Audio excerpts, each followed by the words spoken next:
Europe didn't lose its magic.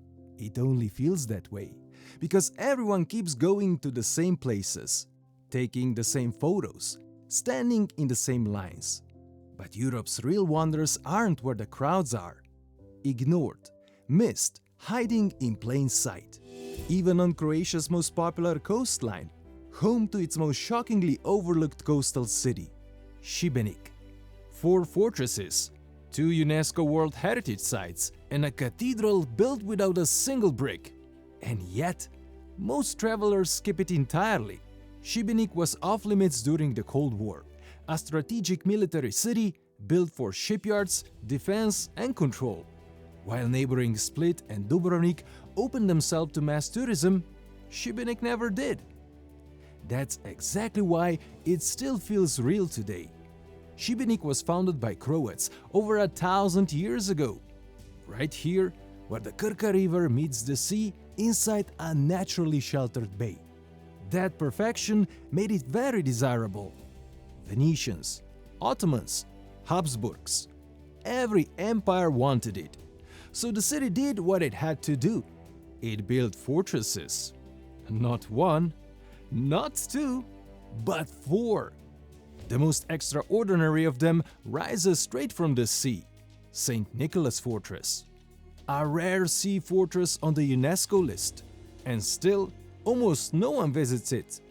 Reachable only by boat, it was designed to stop entire fleets from entering St. Anthony's Channel, a dramatic, sea-carved corridor connecting Šibenik to the open Adriatic.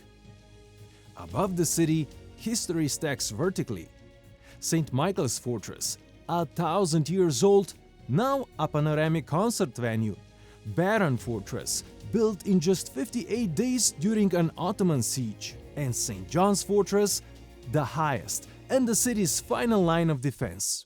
But Šibenik's crown jewel is its cathedral, another UNESCO masterpiece, built like a giant stone puzzle from stone slabs locked together. No mortar, yet designed to survive earthquakes. Despite all of this, Šibenik remains quieter than anywhere around it. Beaches just minutes from the old town, Krka National Park just inland, and a historic river town reached by boat. This is pure, original Croatia that crowds somehow missed. And the same thing happened right in the heart of Tuscany. In one of the most visited regions in Europe is a medieval city that's quietly overlooked. This is Lucca. Unlike most Tuscan towns, Lucca never became a must-visit stop. It has no single world-famous attraction people rush in for, no cathedral everyone comes for, no Instagram-famous tower. So itineraries skip over it, and tour buses pass it by. And that's exactly why Lucca stayed intact, hidden in plain sight inside its massive city walls. Those walls are still here, so intact that they were never breached, not even by Napoleon. They are fully walkable, and today they are the city's green ring. Built to defend the city, they ended up protecting its authenticity. While the world outside changed, Lucca stayed exactly as it was. Romans built here, medieval families raised towers, Napoleon passed through, and still, the city never lost itself. Even the Roman amphitheater didn't disappear. It became a unique oval square, and life simply continued inside it. Lucca has no world-famous landmarks fighting for attention, no crowds rushing between highlights, just bicycles and relaxed people on ancient stone streets, and time moving slower than everywhere around it. This isn't a hidden town. It's a town hiding in plain sight, like a small place sitting on one of the busiest stretches of the Croatian coastline. This is Omiš, overlooked because it sits between bigger names. Split to the north, Makarska to the south, but it packs more into one spot than almost anywhere in Europe. Here, the mountains crash straight into the sea, and cutting right through them, the Cetina River carves a deep canyon before spilling into the Adriatic. Where the river meets the sea, fresh water and salt water mix. That collision created some of the most beautiful beaches on the Adriatic. Cold, clear river water, warm turquoise sea, and mountains rising straight behind them. This geography shaped everything. For centuries, Omiš was a pirate stronghold. Fast ships, hidden river escape routes, and pirate fortresses scattered along the steep canyon walls. From here, pirates spread fear across the Adriatic. No navy could stop them, not even the Pope. Until Venice finally ended it in the 1400s. Below the foothills of the mountain, a medieval old town took on a Venetian character. Charming stone streets, fortified walls, a natural harbor protected on all sides. High above them all stands Starigrad Fortress, also known as Fortica. Built by the Venetians, it crowned the mountain above Omiš. From here, they could spot entire fleets long before they reached the coast. The mountains, a river canyon, and beaches, all in one tiny place. Warped around a medieval town that never turned into just another beach resort. This isn't just a coastal stop. It's where the Adriatic crashes straight into the mountains. And just inland, there is a city that vanished from the tourist map. Once, this was the poster child of tourism in the Balkans. An ancient town in the mountains of Herzegovina, shaped by the harmony and the clash of East and West. Minarets, Catholic and Orthodox church towers, standing side by side for centuries. And above the Emerald River, a perfect stone arch, built by the Ottomans more than 400 years ago. This is Mostar. At first glance, it feels different from anywhere else in Europe. More Eastern, more layered. Stone streets climb the hills above the river. Ottoman houses lean over narrow lanes. Cafes line the banks of the Neretva. This is the old town. Small, walkable, intimate. And yet, scattered through the old town, you see a message written for the world. Don't forget 93. Mostar isn't overlooked because it lacks beauty. Before the Yugoslav War, it was one of the most visited cities in the Balkans, a living symbol of coexistence between religions, cultures, and identities. Then the war happened. And when the world moved on, Mostar never fully returned. Those who do come rush only to the bridge, once the widest stone arch of its kind in the world. They take the photo and they leave, without understanding what the city once was, or what it lost. This bridge did much more than simply connect two sides of the town. It became its symbol, even its name. It connected people. Bosniaks, Croats, Serbs. It connected religions. Muslims, Catholics, Orthodox Christians. Here, cultures and religions didn't just coexist, they flourished. In November 1993, during the Bosnian War, the bridge was destroyed. What collapsed wasn't just stone. It was the idea that different worlds could live as one, and civilians paid the highest price. That's what Don't Forget 93 really means. Today, the bridge stands again, rebuilt stone by stone using the same material lifted from the river below. Mostar is beautiful again, but memory can't be rebuilt so easily. That's why the city is still healing, and why it asks something of you. To look longer, to understand more, and to remember. And while Mostar is defined by a single bridge, a city in Poland is defined by many. Between river islands lies a city of rebellion dwarfs. It has existed for over 1,000 years. But after World War II, almost its entire population was replaced. An entire city handed to new people. And yet, the city never stopped. This is Wrocław. There is no single image that defines it. No landmark everyone comes for. No obvious checklist people fly in to tick off. Wrocław doesn't reward rushing. It reveals itself slowly. One moment, you're standing in one of the largest medieval squares in Europe. Colorful townhouses, a Gothic town hall that once controlled trade across Central Europe. Minutes later, you are on a quiet riverbank, watching cathedral towers reflected in the water. Courtyards, bridges, street art neighborhoods, riverside cafes. This is a city made for wandering. Wrocław was never one thing. For centuries, it shifted between empires: Polish, Bohemian, Austrian, Prussian, German. Then came World War II. Its German population was forced to leave. Poles expelled from the east were resettled into the city. In months, Wrocław became a city of strangers living in a city built by someone else. The people changed, the city remained. With a new population, Wrocław then had to face communism, and the city fought back. Its resistance was different than anywhere else. It appeared as dwarfs, painted over slogans, turned into jokes, impossible to erase. Today, they are everywhere, not just as souvenirs, but also as a reminder that this city survived through humor. Wrocław doesn't reward with one big moment, but with dozens of small ones. It rewards curiosity and exploration. That's why it's overlooked.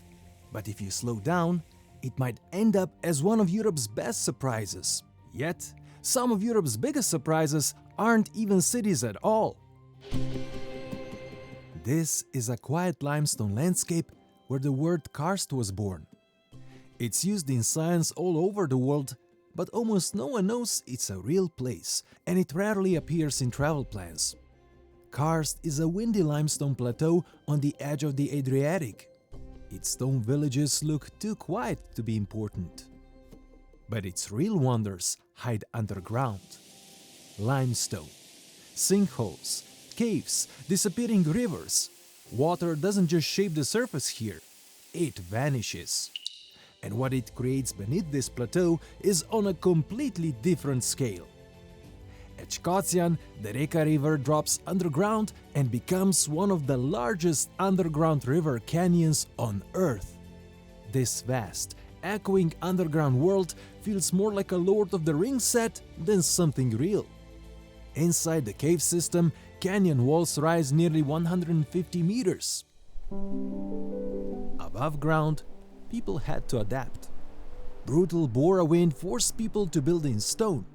With no surface water, they collected rain. They learned to live with less. In ancient villages like Staniel, this life is still visible in tight alleys, stone terraces, a medieval castle, a settlement shaped by scarcity, defense, and hard-working hands. Karst even has a flavor. Iron-rich earth, salt, wind. It culminates in kraszki pršut, a dry-cured ham aged by the Bora wind, salt, and thyme. Salty meat pairs perfectly with bold Terran wine, grown from iron-rich red soil sitting on a white limestone. And somehow, this harsh plateau also gave birth to elegance and grace. In Lipica, the Habsburgs founded the stud farm in 1580. The white Lipizzaner stallions became one of Europe's most iconic horse lineages, still tied to classical dressage today. Karst works slowly, shaped by stone, time, and wind. It hits you on arrival and lingers long after you leave. But Karst isn't the only place like this. High in the Italian Dolomites, there is another region that only reveals itself once you understand how it works. Alta Badia.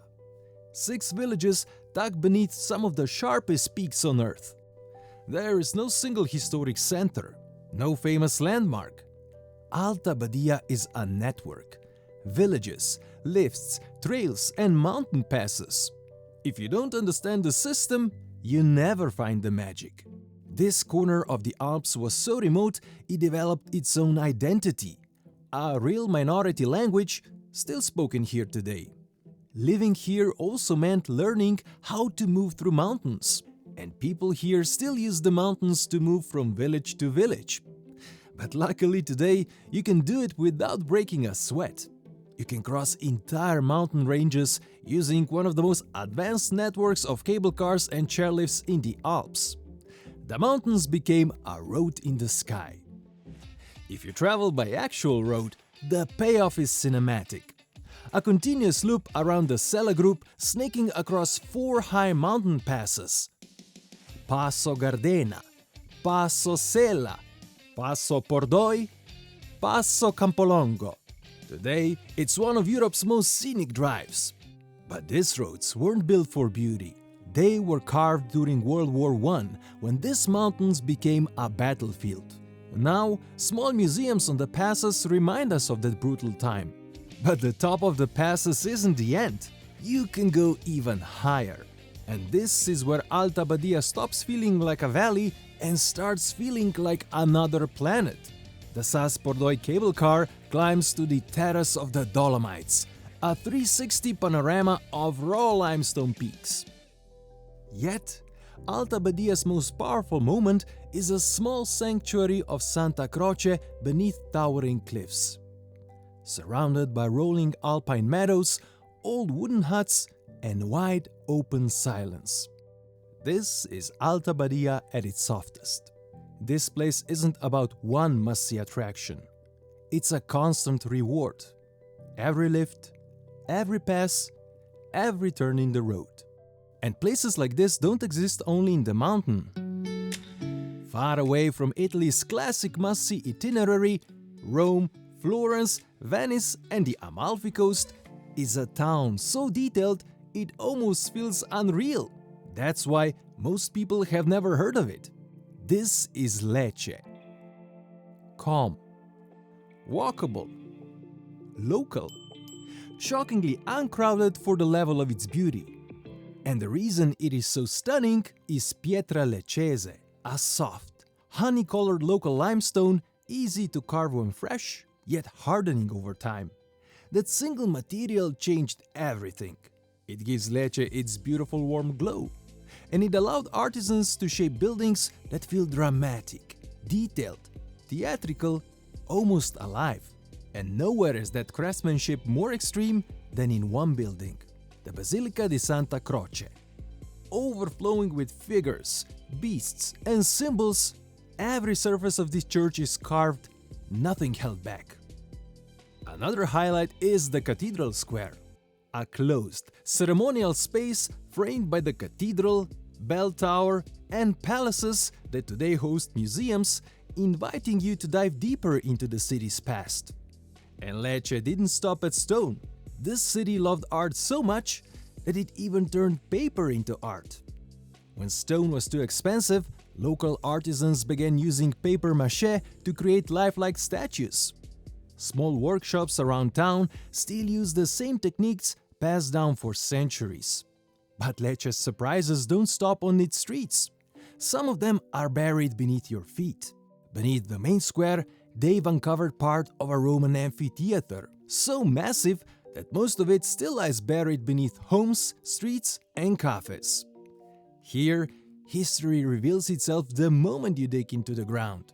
During a simple garden renovation, they've even discovered a Roman theater. It's hidden behind these wooden boards because it looks like it's a stuck reconstruction project. But luckily, I found a way how to have a glimpse of it. It goes through this public toilet where there is a small opening where you can squeeze through, and it takes you to a little balcony from where the ancient theater reveals. There is also the story of a local man who bought a house to open a restaurant. While fixing a sewer pipe, he uncovered centuries of history below his feet. Roman rooms, medieval layers, ancient walls. So instead of opening a restaurant, he opened a museum. Because in Lecce, the past and art are part of everyday life. So it's no wonder that Lecce is often called the Florence of the South. But that only tells half of the story. Despite all the masterpieces, its real attraction is its simple, everyday Italian life. Because here, time runs slower. Because here, craftsmanship still matters.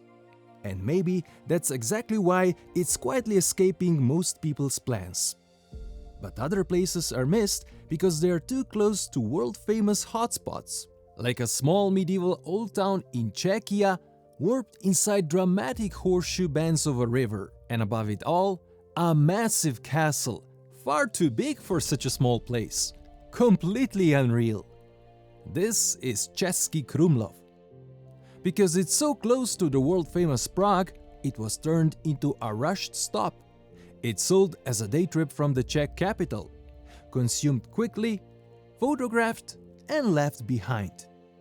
So outside of Central Europe, most people don't even know its name, and those who do come take the same photos and leave before they even understand it. The secret lies in the river. In the Middle Ages, the Vltava River was a vital trade route. Busy, valuable, dangerous. So a castle rose on the rocky hill above it, built to control the water below. Not just one building, but a complex of courtyards, bridges and towers, so large that a mighty bridge, built like a Roman aqueduct, was needed to connect it all. From the castle, one of Europe's best preserved medieval towns emerged. Not reconstructed, not recreated, simply intact. This isn't a museum town, it's a real place where people live. For centuries, Český Krumlov was home to both Czechs and Germans. Gold discoveries in the 15th century shifted the balance toward German settlers. By the early 20th century, most of the town spoke German. But after the World War, the German population was expelled, and the town was repopulated by Czechs. That quiet tension still lingers between the fairy tale surface. Stay longer than a couple of hours, let the day trippers fade. Then, Český Krumlov starts to feel like a real place, not just a famous image without a name. Other places are the exact opposite. Everyone knows their name, but no one comes to get to know them. Like this beautiful city in Germany, famous for all the wrong reasons. Nuremberg. For most people, Nuremberg means one thing: Nazi rallies, war crimes, one dark chapter of history. That story matters, but it hides almost everything else. And that's why a beautiful city disappeared behind its reputation. Long before that, Nuremberg was one of Europe's most important cities. High above the old town rises a 1,000-year-old castle that hosted German kings. Below it, massive city walls and towers still warp around the historic core. Gothic cathedrals are still filled with towering stone, stained glass, and masterpieces of medieval art. This wasn't just any old town. This was a free imperial city at the heart of the Holy Roman Empire. But during World War II, Nuremberg was bombed into rubble. What you see today is one of Europe's most ambitious restorations. Medieval streets rebuilt stone by stone, half-timber houses restored, history reclaimed, not erased. That effort alone makes the city extraordinary. Beneath those streets, another Nuremberg exists. Medieval tunnels and beer cellars cut deep into soft sandstone. Originally built for brewing, during the war used as air raid shelters and art bunkers, protecting Europe's cultural treasures while bombs destroyed the city above. So yes, Nuremberg was used by the Nazis.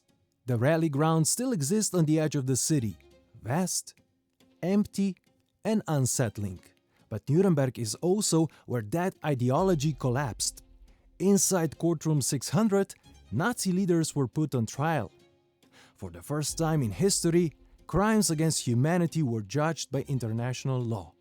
Nuremberg isn't overlooked because it lacks beauty. It's overlooked because its name is famous for all the wrong reasons, and people assume there is nothing else to see. But if you give it a chance, walk the medieval walls, climb the castle, cross the river bridges, and descend into the tunnels, you discover a stunning medieval city defined not by one chapter, but by resilience. A city rebuilt from ruins. A place that has seen history at its darkest, but helped to change it for the better. You see, Europe didn't lose its magic. It just got buried under crowds, checklists and shortcuts. The places you've just seen prove that Europe's greatest wonders aren't gone. They are still here, quietly waiting beyond the crowds. In places remembered for all the wrong reasons, overshadowed by louder neighbors, or simply ignored because they don't fit a list. So, next time you travel Europe, don't just ask where everyone is going. Go the other way. If you found this video useful and want to support how these films are made, there is Patreon link below. Completely optional, but it truly helps me keep this channel going. And if you want to dive deeper in any of these places, check the playlist on the screen or in the description below. There you'll also find my personal favorite tickets, tours and experiences for each destination. Thanks for watching, and don't follow the crowds.